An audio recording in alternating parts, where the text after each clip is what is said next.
नमस्कार साथियों, कैसे हैं आप लोग? आनंद कॉम्पिटिशन्स के यूट्यूब चैनल पर एक बार फिर से आपका स्वागत है। साथियों, आपने देखा होगा कि उत्तराखंड कनिष्ठ सहायक परीक्षा में फरवरी 2023 तक के भी राष्ट्रीय, अंतर्राष्ट्रीय और राज्य स्तर के प्रश्न पूछ लिए गए हैं। तो आपको ये समझ लेना चाहिए कि आगामी परीक्षाओं में लोक सेवा आयोग आपको बहुत लेटेस्ट क्वेश्चंस करने वाला है और इसकी संभावना बनी रहेगी। तो ऐसे में आपको डे टू डे अपनी तैयारी को रखना होगा, ताकि आने वाली परीक्षाएं जो होंगी वो बड़ी परीक्षाएं होंगी, चाहे वो समीक्षा अधिकारी की हो, चाहे वो पीसीएस परीक्षा हो। तो ऐसे में इस तैयारी को आपको मजबूत करने के लिए डे टू डे आपको तैयार करना होगा। उत्तराखंड राज्य समसामयिकी और राष्ट्रीय स्तर, अंतर्राष्ट्रीय स्तर की समसामयिकी लेकर के प्रति सप्ताह हम आपको अपने वीडियोस देंगे, जो कि बहुत महत्वपूर्ण प्रश्नों के साथ संकलित होंगे। निश्चित रूप से ये आपको आने वाली परीक्षा में लाभदायक सिद्ध होंगे। 1 मार्च से लेकर के 7 मार्च तक की समसामयिकी, जो कि राज्य से संबंधित है, उत्तराखंड राज्य से संबंधित है, उसको लेकर के हम आपके साथ हैं। इन प्रश्नों पर हम देखते हैं। पहला प्रश्न है, उत्तराखंड में कितने नगरों में मास्टर प्लान की मंजूरी मार्च 2023 में दे दी गई है? यानी कि मास्टर प्लान्स जो हैं वो किन नगरों में लगाए जाएंगे, इसकी बात की गई है और कितने नगरों में लगाई जाएंगी ये पूछा जा रहा है। तो 63 नगर जो हैं, यानी कि 63 सिटीज जो हैं उत्तराखंड की, या छोटे या बड़े कस्बे जो हैं, नगर जो है, उनमें ये मास्टर प्लान लगाए जाने की मंजूरी दी गई है। अगला प्रश्न देखते हैं, उत्तराखंड में कितने क्षेत्रफल में फलों की खेती होती है? उत्तराखंड में कितने क्षेत्रफल में फलों की खेती होती है? लगभग कितने क्षेत्रफल में फलों की खेती होती है? तो ये इसका उत्तर है साथियों 1,81,000 हेक्टेयर में लगभग जो है ये खेती होती है। अगला क्वेश्चन हम देखते हैं, उत्तराखंड में पादप अनुवांशिक संस्थान ब्यूरो कहाँ स्थित है? ये भी बढ़िया क्वेश्चन है। ये साथियों भवाली में स्थित है।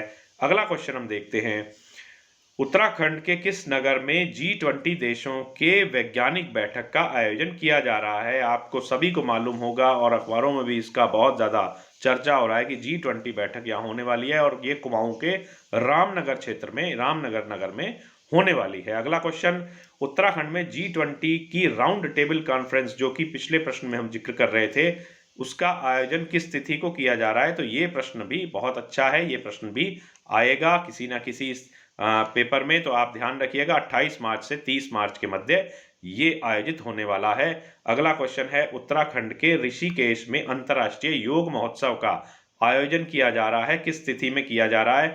ये आने वाले पेपरों में पूछा जा सकता है। 1 से 7 मार्च के बीच में इसका आयोजन किया जा रहा है और ये प्रश्न आने वाले पेपर में आपको मदद करेगा। अगला क्वेश्चन है, उत्तराखंड में पेरोस्काइट सोसाइटी ऑफ इंडिया मीट 2023 का आयोजन किया गया है, कहां किया गया है? तो ये क्वेश्चन भी पूछा गया है। रुड़की में इसका आयोजन किया गया है। सीएम साहब ने, जो वर्तमान में सीएम साहब हैं, उन्होंने इसमें वर्चुअली भाग भी लिया है खटीमा से। अगला क्वेश्चन हम देखते हैं, पेशावर के महानायक वीर चंद सिंह गढ़वाली एवं प्रकृति का अलौकिक सौंदर्य, धरती पर स्वर्ग, ये 2 पुस्तकें हैं, ये किस लेखक की है? ये पूछा गया। यशोधर मठपाल, R.S. टोलिया, डॉक्टर पोखरियाल निशंक और लेफ्टिनेंट गुरमीत सिंह, जो वर्तमान में हमारे गवर्नर साहब हैं। तो इसमें जो उत्तर आ रहा है वो तीसरा उत्तर आ रहा है, जो कि पूर्व मुख्यमंत्री रहे हैं हमारे रमेश पोखरियाल निशंक जी।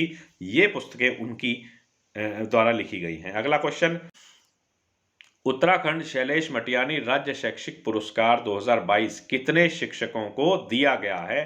तो इसका उत्तर है ऑप्शन नंबर 1, 16 शिक्षकों को दिया गया है। अगला क्वेश्चन देखते हैं, उत्तराखंड शैलेश मटियानी राज्य शैक्षिक पुरस्कार 2022 किस स्तर के शिक्षकों को दिया जाता है? ये पूछा गया है कि किस लेवल के जो शिक्षक होते हैं, टीचर्स होते हैं, उनको दिया जाता है। माध्यमिक शिक्षक, बेसिक शिक्षक, ये दोनों को दिया जाता है। तो ऑप्शन नंबर 3 इसका बिल्कुल सही जवाब है। अगला question, drone centre of excellence की स्थापना कहां की जाएगी या की जा रही है? तो ये है पंतनगर विश्वविद्यालय, गोविंद बल्लभ पंत विश्वविद्यालय में की जा रही है। अगला क्वेश्चन है, drone application and research centre DARS के मुख्यालय कहां पे है? ये क्वेश्चन पूछा गया है। तो इसका मुख्यालय देहरादून में स्थित है। अगला क्वेश्चन, उत्तराखंड में drone application and research centre DARC की स्थापना किस तिथि को की गई है? ये प्रश्न बहुत अच्छा है, ये आने वाली परीक्षा में आपको मदद करेगा। हो सकता है ये प्रश्न कहीं आपको देखने में मिल जाए। तो ये क्वेश्चन, इसका उत्तर जो है वो 9 जुलाई 2018 बिल्कुल ठीक है, ध्यान रखिएगा। अगला क्वेश्चन है, भारत का प्रथम द्रोण एप्लीकेशन रिसर्च सेंटर कहां स्थापित हुआ है?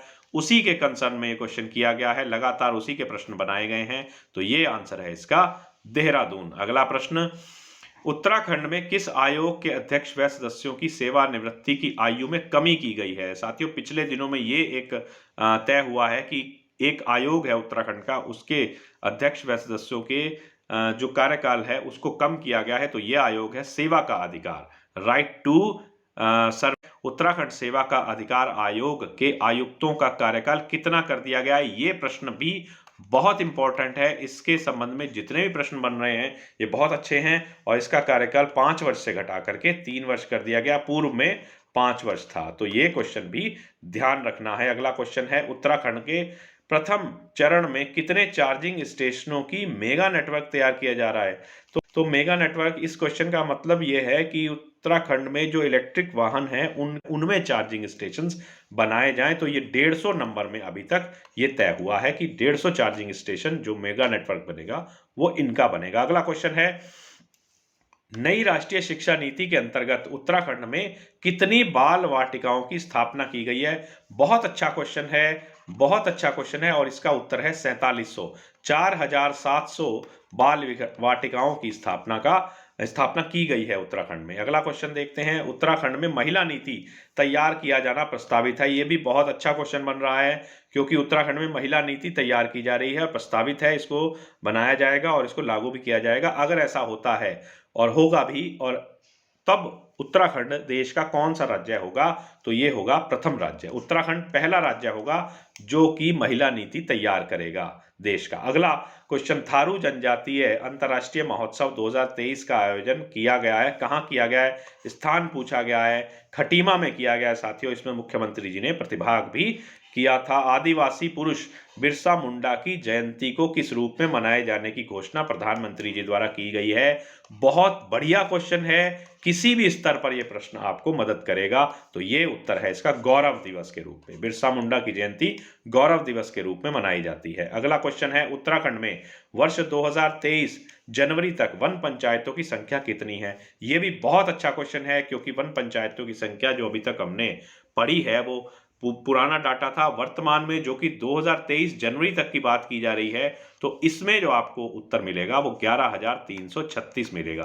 तो ये क्वेश्चन भी बहुत अच्छा है, आप ध्यान रखिएगा। अगला क्वेश्चन, जैविक खेती उत्पादन करने वाले कृषकों के लिए फ्रांस के साथ मिलकर किस योजना को लागू किया जाना प्रस्तावित है? तो ये योजना है उत्तराखंड फैमिली फार्मर्स योजना।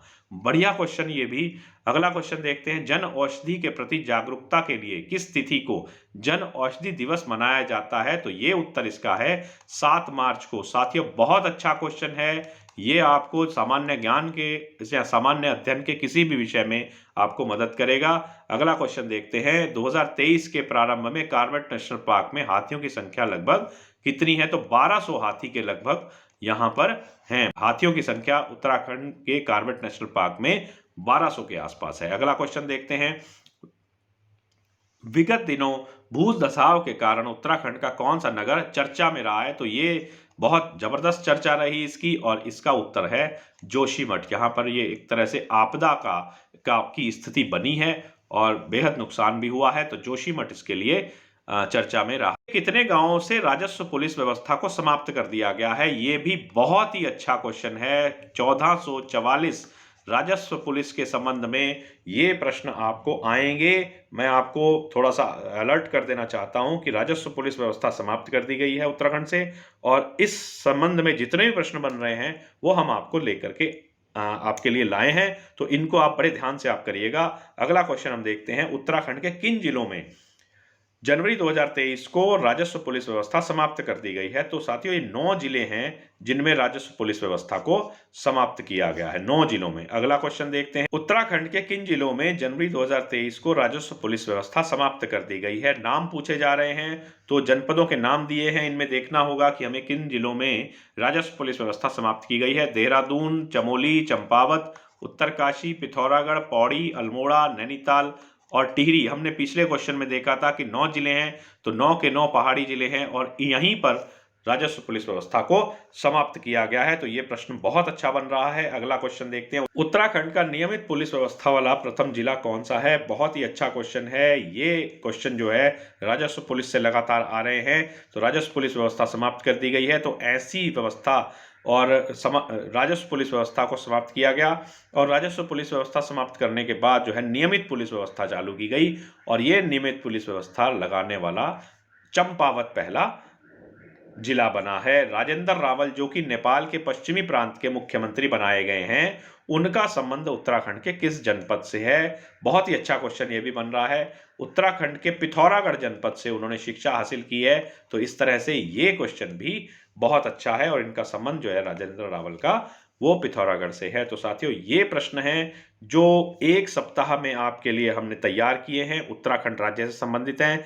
ये इनको आप नोट करिएगा और ये प्रश्न आपको निश्चित रूप से मदद करेंगे। ऐसे ही महत्वपूर्ण प्रश्नों को लेकर के हम आपके साथ अगले वीडियो में आएंगे। आप इसी तरह के वीडियो प्राप्त करने के लिए हमारा YouTube चैनल आनंद कॉम्पिटिशन्स को अवश्य सब्सक्राइब करिए। बहुत बहुत धन्यवाद।